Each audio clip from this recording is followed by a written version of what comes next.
नमस्कार। कैसे हैं आप सब? आशा करती हूँ आप सभी अच्छे हैं और गर्मी की छुट्टियों को एंजॉय कर रहे हैं। आज एक सवाल आया है कि अंधभक्ति और भक्ति में क्या अंतर है, तो इसी पर थोड़ी सी चर्चा करना चाहूँगी। जैसे कोई भक्ति करते हैं किसी को, कोई भी देवता को, यहाँ पर तो यही बोलेंगे कि किसी भी देवता को अगर कोई भक्ति करते हैं और उधर से रिस्पांस मिलता है तो आप मान कर के चलिए कि भक्ति सही दिशा में आप कर रहे हैं। और अगर आप भक्ति कर रहे हैं लेकिन कुछ कभी मिला कभी नहीं मिला, मतलब काफ़ी हद तक इसको ऐसे बोल सकते हैं कि लग गया तो तीर वरना तुक्का, तो फिर इसको आप अंधभक्ति ही बोलिए। लेकिन और मतलब प्रायः लोग तो जितने भी हैं लगभग सभी अंधभक्ति ही करते हैं। बहुत कम लोग जो हैं कि एक परमात्मा की भक्ति करते हैं। किसी से भी आप पूछिए तो ज़्यादातर लोग क्या बोलते हैं कि 10-20 नाम तो गिना ही देते हैं भगवान का, कि इनकी भी पूजा करते हैं, उनकी भी करते हैं, इनकी भी करते हैं। भक्ति को सब जगह प्रसाद के जैसे बांटते हुए आगे बढ़ रहे हैं। कभी इस भगवान को पूजा कर लिया तो अब उधर से क्या आ रहा है, कभी कुछ मिला तो भी ठीक है, और नहीं मिलने से भी सोचते हैं कि मतलब भक्ति में कोई कमी नहीं है, अंधभक्ति बराबर से कर ही रहे हैं, बाद में मिलेगा।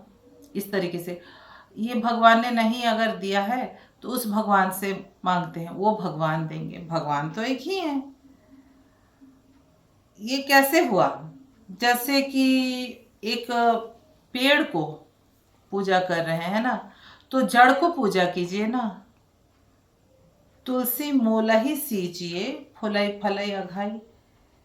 जड़ को छोड़ करके एक एक डाली को पूजा करते फिर इस डाली ने नहीं दी तो उस डाली से मांग रहे हैं, फिर उस डाली से, फिर उस डाली से। ये क्या बात हुई? तो ये है। और कभी एक डाल को आपने पूजा कर ली तो वहां से कुछ मिल गया, ये तो आप अगर ना भी पूजा करते ना तो वो तो आपको मिलना ही था, क्योंकि जो आपने पिछले कर्मों के आधार पर जो भी जब आपको पाना है वो अगर आप पूजा करते हैं, मंदिर जाते हैं अथवा नहीं जाते हैं, तो भी वो टाइम होने पर आपको वो चीज़ मिलनी ही मिलनी है। ऐसा कुछ नहीं कि नहीं मिलेगा। पूजा करेंगे तभी वो उसकी प्राप्ति होगी, ऐसा कुछ भी नहीं है। तो लोग सोचते हैं कि जा कर के मन्नत मांगते हैं तो हो सकता मिल जाए, तो सारी मन्नतें पूरी होती हैं क्या? किसी भी व्यक्ति की सारी मन्नतें पूरी होती हैं? नहीं ना। कुछ मन्नतें पूरी होती हैं और कुछ नहीं होती हैं। तो ये क्या बात हुई फिर? कुछ पूजा जैसे आपने की तो वैसे खाली चला गया वो। लेकिन दोष क्या, बचपन से तो जैसे देखते हैं घर में वही बच्चे सीखते हैं ना। माताएं अगरबत्ती देकर के बच्चे को बिठा देती है, ये भगवान है तो ये देवी हैं तो ये देवता हैं। 10-20 तो बचपन में ही पकड़ा देते हैं, तो बच्चा भी सोचता है सारे लोग तो भगवान जी ही लोग हैं, तो वो बड़ा होने के बाद भी छोड़ नहीं पाता है। मन में कहीं डर रहता है कि कहीं छोड़ देने से पूजा करना इनको फिर नाराज़ ना हो जाएं, तो डर के मारे छोड़ नहीं पाता है। और पूरे जीवन भर 10-15 देवी देवताओं को लेकर के ही वो चलता है और उनकी पूजा ही करता रहता है। तो ये तो सही नहीं हुआ। मेहनत की उसने, व्रत उपवास सब कुछ किया, लेकिन क्या हुआ? कभी कुछ मिला कभी कुछ नहीं भी मिला। वो पूजा को क्या कहा गया है? अविधि पूर्वक उसने की भक्ति, पूजा की, लेकिन प्राप्ति कभी कुछ उसको हुई कभी कुछ नहीं हुई। गीता में इस बारे में कहा गया है 7वें अध्याय के 20वें श्लोक में। ऐसे लोग भक्ति तो करते हैं लेकिन क्या है ये कि अन्य अन्य देवी देवताओं को भजते हैं एक परमात्मा को छोड़ करके। तो ये जो है ये अविधि पूर्वक अनुष्ठित होने के कारण ये भोग भोगने के बाद व्यर्थ चला जाता है। ये विधि पूर्वक नहीं है। जो कृष्ण भगवान ने बताया है ना, वो विधि पूर्वक नहीं है, तो वो व्यर्थ चला जाता है। अब कभी कुछ मिलेगा भी, कभी कुछ नहीं भी मिलेगा, ये भी बात होती है। तो अंदाज में ही पूजा किए जा रहे हैं। इसको ऐसे समझ सकते हैं जैसे कि आप पानी पी रहे हैं, प्यास लगी है, पानी पी रहे हैं आप, तो प्यास तो बुझनी चाहिए ना।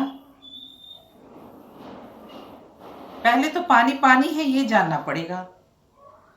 जैसे अन्य अन्य देवी देवताओं को पूजते हैं, भगवान कहते हैं कि एकमात्र वो हैं, बाकी किसी का अस्तित्व है ही नहीं, सब उन्हीं में है। गीता के अनुसार देखिए तो केवल उन्हीं को भजिए, सब कुछ उन्हीं से मिलेगा। फिर जगह जगह आप क्यों भटक रहे हैं? क्योंकि वहां भी कृष्ण भगवान ही खड़े होकर के आपकी इच्छा को पूरी करेंगे। लेकिन आप किसी और देवताओं को, किसी और देवी को स्मरण करके पूजा कर रहे हैं, मन्नत मान रहे हैं, इसीलिए कभी कुछ मिलता है तो कभी कुछ नहीं भी मिलता है। तो सारी मान्यताओं को छोड़िए और एक परमात्मा की पूजा कीजिए, तो उसको आप फिर भक्ति कह सकते हैं। नहीं तो ये सारी जो मतलब पूजा पद्धतियाँ जो भी प्रचलित है, जो बचपन से देख रहे हैं और आप करते हुए आ रहे हैं, ये अंधभक्ति के अंतर्गत पड़ता है ये। क्योंकि ये हो भी सकता है और नहीं भी हो सकता है। इसको ऐसे भी आप समझ सकते हैं, जैसे मैंने कहा ना कि पानी पीने से प्यास बुझनी चाहिए, तभी वो पानी है और आपने पानी पी ली।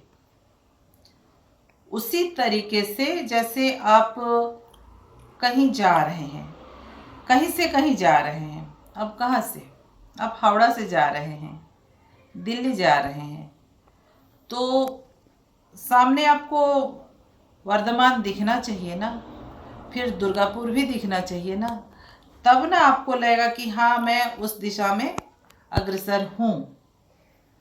अगर आप हावड़ा में ही हैं, आप आगे बढ़े ही नहीं, तो इसका मतलब वो सही दिशा नहीं है। भक्ति में ऑलवेज आपको अपना जो भी है प्रोग्रेस दिखाई देगा, समझ में बात आएगी, अनुभव मिलने लगता है।